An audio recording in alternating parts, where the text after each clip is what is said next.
askari ah oo shabaab ka tirsan oo howlgal loo soo diray baan ahaa ku tuuray meesha la iga soo qabtay oo yaraan 30 daqiiqo loo soconay horta waxaan ahay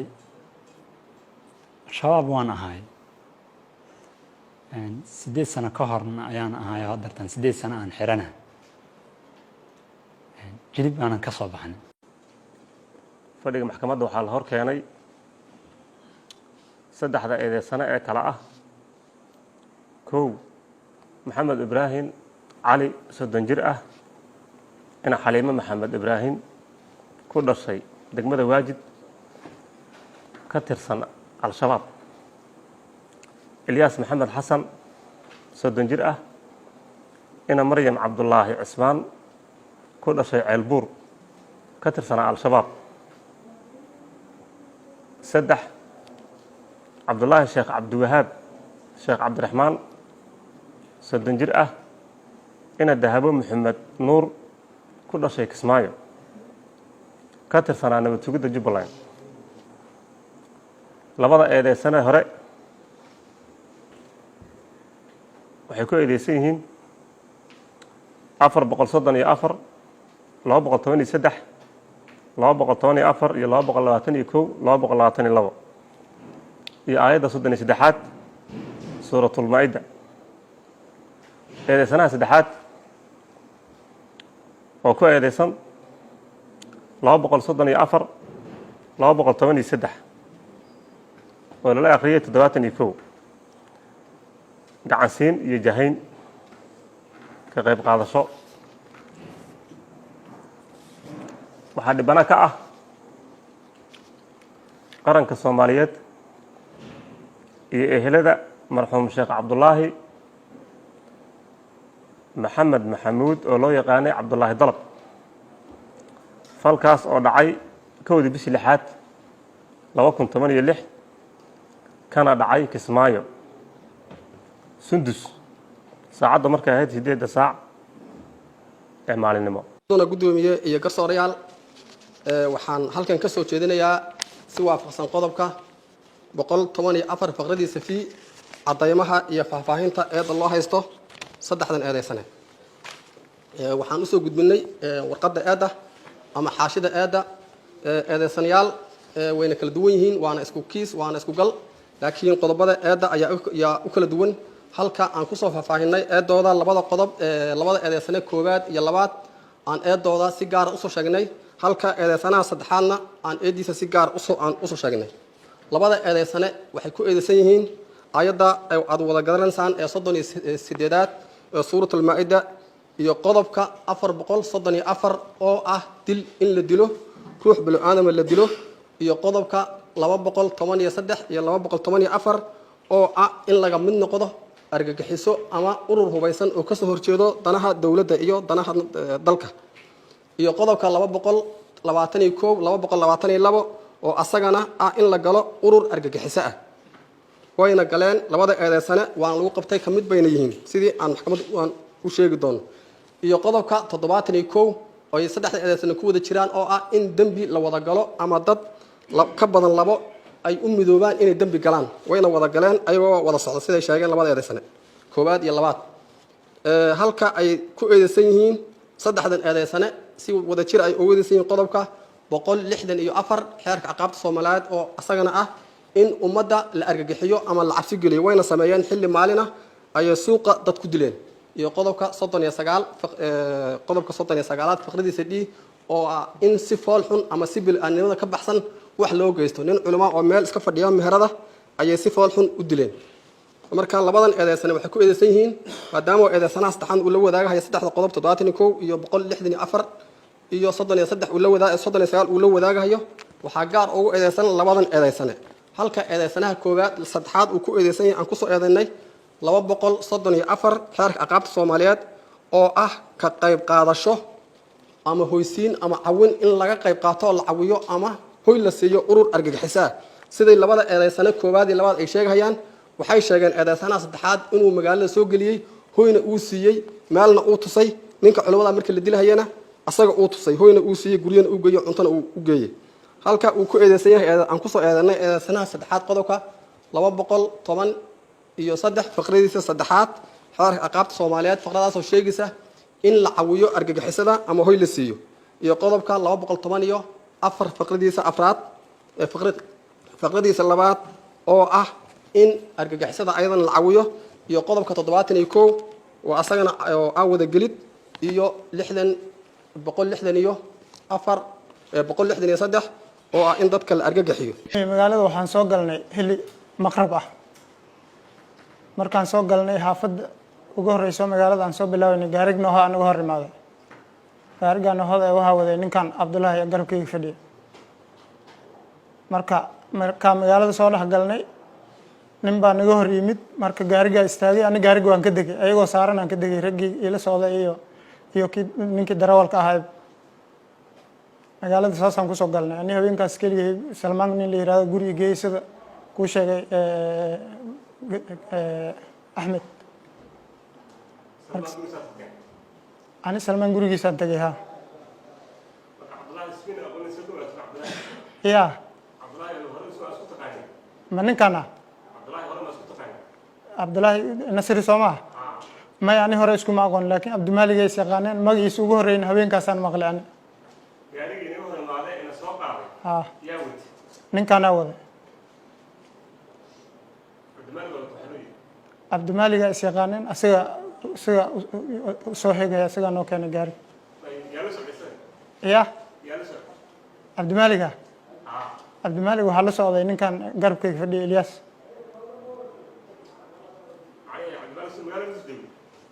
Cabdimaalig magaalada ma joogin anigu nala socday laakiin Kismaayo ku dhashay reer Kismaayo way kabacdi habeenkaas aniga guriga la geeyay ayagana guriga la geeyay waa iska saxanay habeenkii xigay oo labaad aniga guriga iska joogo oo kitaab akhrisanay Cabdimaalig halkii waxa ay imaaday Salmaankii aan gurigiis jooga magaalada ka imaaday soo baxay yiri nimankii kula socda ku baahan marka sidaas igu soo waday nimanka oo gaariga noohada saaran oo ii keenay gaarigan sala raacnay bis marka sida lagu sheegay markaan gaariga sala raacnay ninka odayga oo la dili doono meesha uu fadhiyay meel uu fadhiyay gaariga istaagay ani ma garanay meel magaalada kamid ah marka gaariga markuu istaagay Cabdimaalig oo shirka hore fadhiyo iyo ninkan darawalka isla hadleen Cabdimaalig yaa dhigta iskala hadleen ya dhigta iskala hadleen hadalka taa hoos ay u reebayaan anna laga qarinay marka ninka istuseen aday muhiimadda markii u dambeysay Cabdimaalig ay sheegay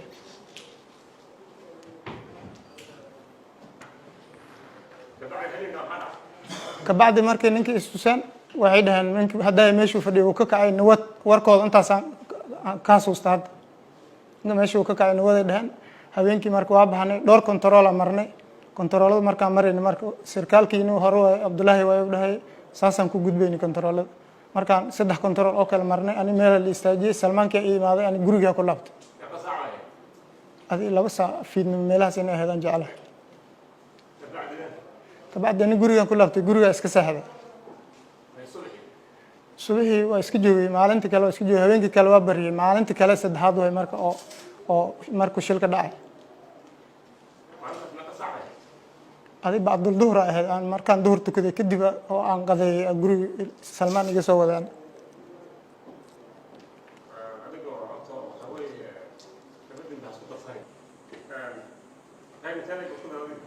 gadoomiyaani maalintaas xabadna ma ridin waxna ma dilin laakiin nin oo askari ah oo shabaab ka tirsan oo howlgal loo soo diray baan ahaa falkii uu dhacay ninkan Cabdimaalig nin la yiraahdo dilay ani laakiin waxba ma dilin weligeyna wax ma dilin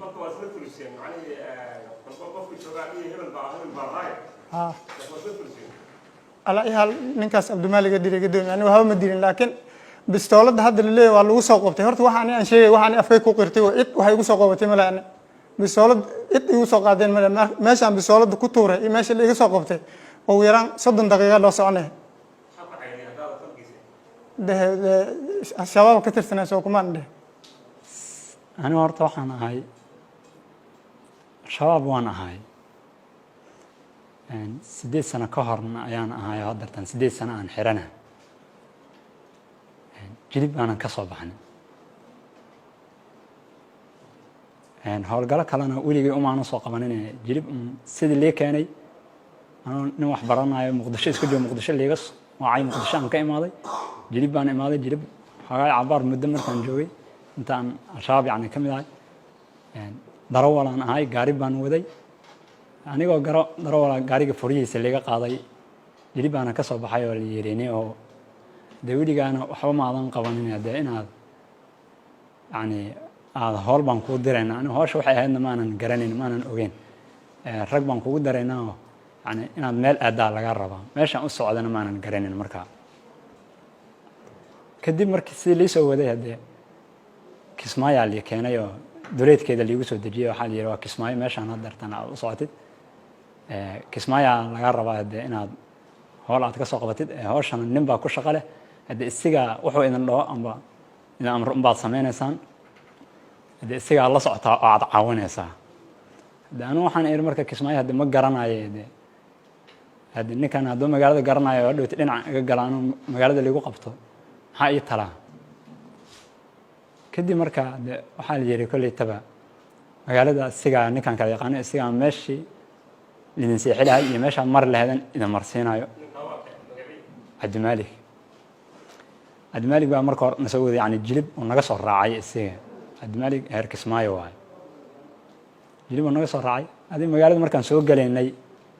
habeen xilli makhribo ah yani waxaan naga hor imaaday magaalada agteeda gaari noohaa oo wato ninkan cabdulla nasri oo wato isigaana soo qaaday magaalada gudaha markaan usoo galnayna nin kale meel taagan baan u imaanay ninkan baa lagu wareejiyey maxamed ibraahim baa lagu wareejiyey isigaa meel geeyey anigana iyo cabdimaaligna saan u socnay isigaa guri baan tagnay gurigiina meel uu ku yaala anu ma garanayo laakiin guri baan ku degnay ayagaas tuseen ninkii meesha fadhiyey wax yar kabacdina ninkii wuu baxay baa layidhi kadibna haddana waan baxnay oo gaarigoo nagu qaaday kontarool markaan maraynay haddee ninkan wuxuu lahay waa taliyihiinii hore ee cabdullaahi aniguna sidaas baan ku ogaan ninka cabdullaahi la dhaho cabdullaahi nasri la dhaho weliba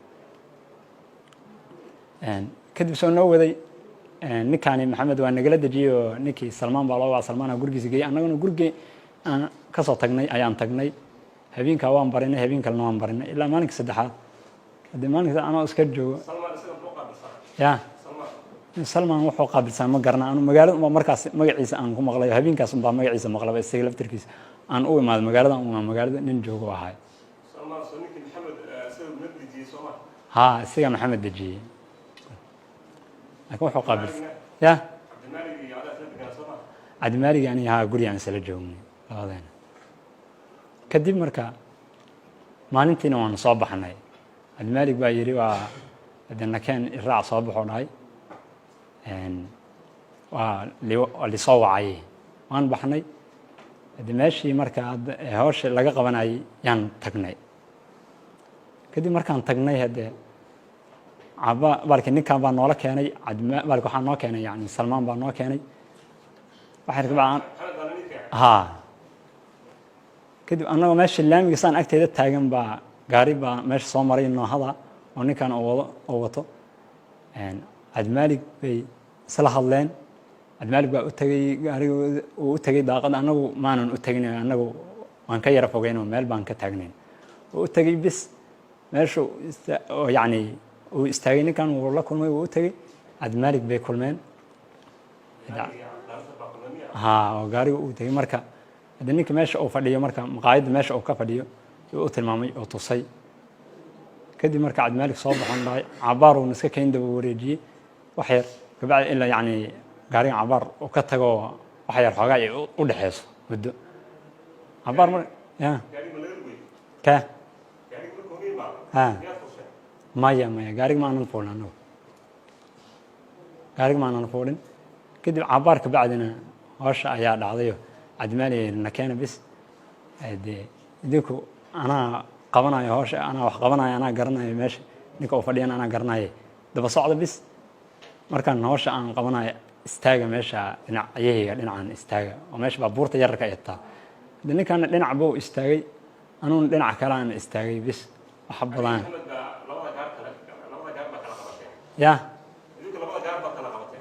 gadaal laamiga agtiisaan istaagnay anaga laamiga meesha baabuurta ay yaalaan aan istaagnay ninkan isaga hawsha qabtay ka bacdi hadda anagoo waxban maana ridin oo dhalinyarta isboortiga Axmed Qaldaan leeyahay afartan nin baan guriga ugu tagnay iyo labadanada 6 markaan tagnayna waxaa noo yimid nin la yiraahdo Axmed Deeq Cabdi Cumar oo ah kabtankii Jubbaland ee ciyaartoyda teamka oo dadka kulli dad garanay way joogan 6 nin iyo aniga 7danadaas oo guriga joogna oo PlayStation ku ciyaarayna intaan meesha salaada ku tukanay PlayStation ku ciyaarayna yaa waxaa la soo wacay Yunis Cabdiraxmaan oo askari Jubbaland oo nabad sugidda ka tirsan oo loo sheegay inuu dil dhacay sidaasaan guriga uga soo baxnay anaga ani iyo waxa isa soo raacnay cilmigii aan ku sheegay ee 3 saac iyo bar aan israacnay yaa iska soo raacnay guriga gaariganigi baan soo qaadanay sidaasaan goob dil ku imaanay Yunisna wuxuu soo qaatay gaarigiisii buu soo qaatay oo isna meesha ku yimid marka intaasaan kale gudoomiye wax shaqo aan ku leeyahay nimankan oo Ilaahay abuurtay ma jirto Soomaalidu waxay tiraahdaa beenaal nin intay iyo nin maqan bay maqraati gastaa ninkaas wax ay sheegayaan anu ma garanayaba hadday run sheegayaan ani la ima waxyoonin ayagana looma waxyoonin isgaarsiinta aan ku wada xiriirina teleefankayga xiriir laalintan siiyay cadeyn hal igu keenay nimankaas wax xiriir aan lahayn ninkaas ay sheegayaan ani wax shaqo aan ku leeyahay malaha ayagana shaqo ku melihi marqaatina dadkii aan idin sheegay baa ii ah oo idin sheegay oo qaarna xabsiga ay joogan nin hadda maxkamadda uu jooga ayaga afkooda ay ka dhaheen wax shaqo uu nagu leeyahay malaha inaana meesha imaaninna waxa cadeyn u ah yarkii aan idin sheegay Cilmi Cali Maxamed oo 3 saac iyo bar ilaa goobta falka uu ka dhacay isla imaanay oo ilbiriqsi aan kala tagin hatta daqiiqad ma ilbiriqsi waa waxaan ku sheegay aan hal meel kala aadin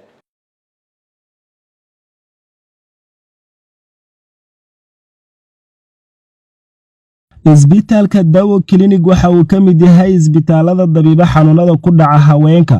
adeegyada isbitaalka uu bixiyo waxa ka mid ah daaweynta dhiciska daaweynta dhalmo la'aanta daaweynta infectionka daaweynta caado wareerka sidoo kale isbitaalku waxa uu qabtaa baaritaanada hormoonada daaweynta burobiyoodka iyo qaliimadooda daaweynta kaadi baxsadka socoshada hooyada uurka leh iyadoo lala talinayo lana daaweynayo isbitaalka waxaa ka howlgasha Dictoraysa Qamar Taawane Axmed oo ku takhasustay cudurrada haweenka iyo qaliimadooda isbitaalku waxa uu leeyahay kombiyuutarka uurku jirta iyadoo lala soconayo ilmaha caloosha ku jira caafimaadkooda hamuugaan Dawo Clinic